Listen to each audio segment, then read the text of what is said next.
Kevin's calling from Oregon. Kevin's a theist, pronouns are he, him, that says, which biological women can play a skilled position in the NFL? Name one. I don't know any, couldn't possibly name any, don't understand why it's relevant to anything. Yeah, you got Google right there. Go ahead. Name one biological woman that's ever played a skilled position in the NFL in the entire history of the NFL. Kevin, name one. Why does this matter? Kevin, listen to me. I can't name one. Matter? Kevin, because you're fucking delusional. That's why it matters. Kevin, I can't name one, and it doesn't matter. What difference does it make? You can't name one, can you, Matt? Jesus fucking Christ. I can't name one. There may not be one. Why is it relevant? Yeah. I'm trying to ask you. Why is it? Why is my that? God. Why isn't there one? You fucking dipshit. I am literally setting you up so that you can make your point, but you're too fucking stupid to recognize it. I'm asking you, why is it relevant whether I can name a woman, a biological woman, whatever the fuck that is, who can play a skilled position in the NFL? I don't know, and I'm asking you why it's relevant. And instead of answering the question about why it's relevant and making your case, you decided that it's much better for you to get muted and talked over because you're a little beta boy who's really upset about this stuff. At no point did any of us say that there are women who would be able to compete in the NFL. I'm just saying I would allow it. I don't know whether they compete. I don't know if there's women. I don't think there's women, generally speaking. I don't know that any of them tried out for the NFL. But there might be trans men and trans women who might play in the NFL. There could also be cis women who play in the NFL. But the fact that we don't have a cis woman competing in the NFL is entirely irrelevant to whether or not trans women should be able to participate in women's sports. See, you're talking about the NFL, a men's sport, ostensibly, and that there aren't any women in it. That's like saying, hey, we don't want trans women playing women's sports. So I'm going to talk about why there aren't cis women in cis men's sports. It's bizarre. I set you up for an opportunity to explain. So I'm going to ask you the question. I'm going to make it really easy. Why does it matter to the subject of trans women in women's sports? Why does it matter whether or not there are any women who can play skillfully in the NFL? Try again.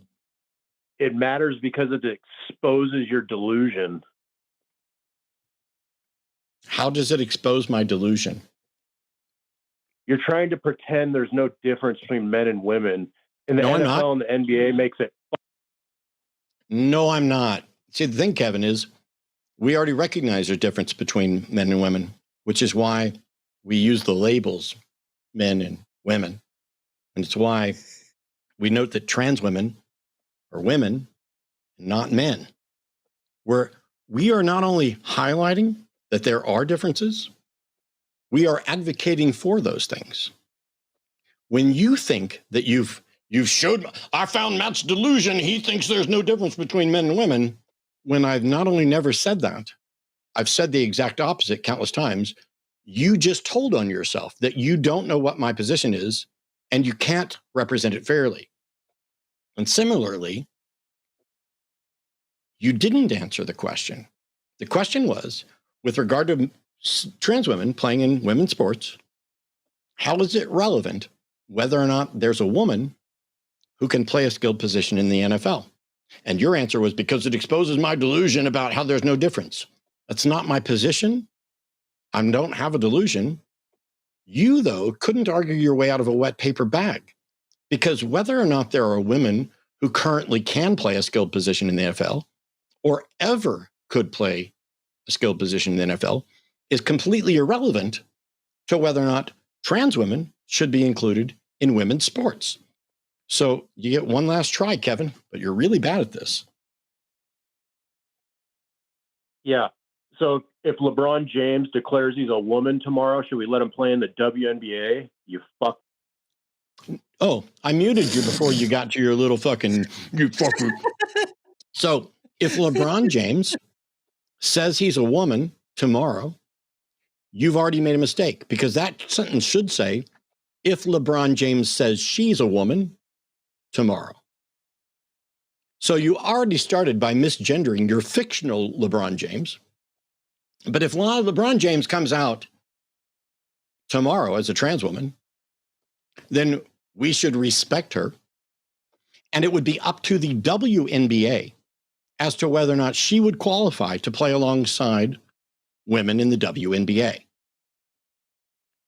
They are the ones determining what is or isn't fair for that particular sport, and it's based on science. So stop misgendering LeBron James and start making arguments that aren't built on straw men, and make a case for why this last chance, seriously, last chance. Why does it matter to trans women in women's sports whether a woman can play in the NFL or the NBA? Why does that matter? The question is fucking stupid. You sound like a fucking idiot. Anything else you'd like to say before I hang up on you, Kevin? I didn't think so. You know, when they call in and say, oh, you guys are wrong on the science, and then they don't present any science. You guys are delusional and think that there's no difference, when that's not what we think or what we said. And their only argument is, the question is fucking stupid. Thank you. Thank you. I'm sorry that you don't understand the science. Go ahead. Yeah, there's literally no point in talking to somebody like that. Like, I can appreciate somebody that is very I guess vigorous in their argumentation, but I mean, like, you actually have to have argumentation. Like, you can't just have this whole dude bro attitude and think that you're just going to scoot by on it. It's so weird, because this is really simple. This shows the inability of the average person to understand and evaluate and present a logically valid and sound argument. I'm getting ready to do a video series on my channel that will be cut up into shorts, with really simple shorts of, here's what a logical argument is, premise, conclusion, here's how they can, all kinds of stuff like that. Here's this fallacy, here's why it's important, here's how to recognize it. I'm going to be doing that as the next kind of big project for the Atheist Debates thing, to create a little micro encyclopedia of shorts related to logical arguments. But Kevin represents a particular version of toxic masculinity, combined with someone who has no ability to evaluate or construct arguments.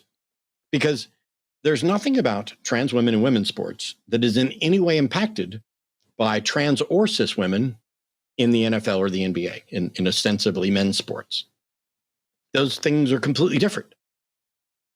It's like saying, hey, why shouldn't I buy a new Corvette? Oh, well, you definitely shouldn't buy a Tesla. I agree. You definitely shouldn't buy a Tesla, but that has nothing to do. See, logical arguments, I'll just go ahead and give you a little sneak peek. Logical arguments, logical syllogisms, have major premises and minor premises, and connecting terms. All men are mortal. Socrates is a man. And then they reach a conclusion by saying, therefore, Socrates is moral. The major premise, minor premise, and the connecting term. This is how we build arguments. It's not the only structure, but it's one of a variety of valid structures. Valid structures mean if the premises are true, or if you accept the premises, you have to accept the conclusion, or you're being irrational. That's it. If your argument doesn't even include the terms that we're using, trans women, women's sports, and instead you do cis women, men's sports, there is no connecting term. Your premise does not address the subject we're talking about at all. I might as well say, how do you know Jesus existed? And then you say, well, God is good. Okay, I don't know if there's a God. I don't know if God is good, but what the fuck does that have to do with whether or not Jesus existed. You have to focus on the subject. Hello, and that was, if I had to say, probably the worst clip I have ever seen on the line. Frankly, that was terrible because they say a lot of facts, but we have alternative facts on our side. Now, do remember that if you are seeing me next to some woman who, frankly, not impressed, but if she were to laugh, that would be an endorsement of me, Donald Trump. A laugh is an endorsement, so do not smile or your face will crack. Don't do it. You can't do it. Okay, I really thought she would break by now, so it's kind of ruining the bit I'm trying to do here. But you can like, you can subscribe. Oh, there it is. She endorsed me.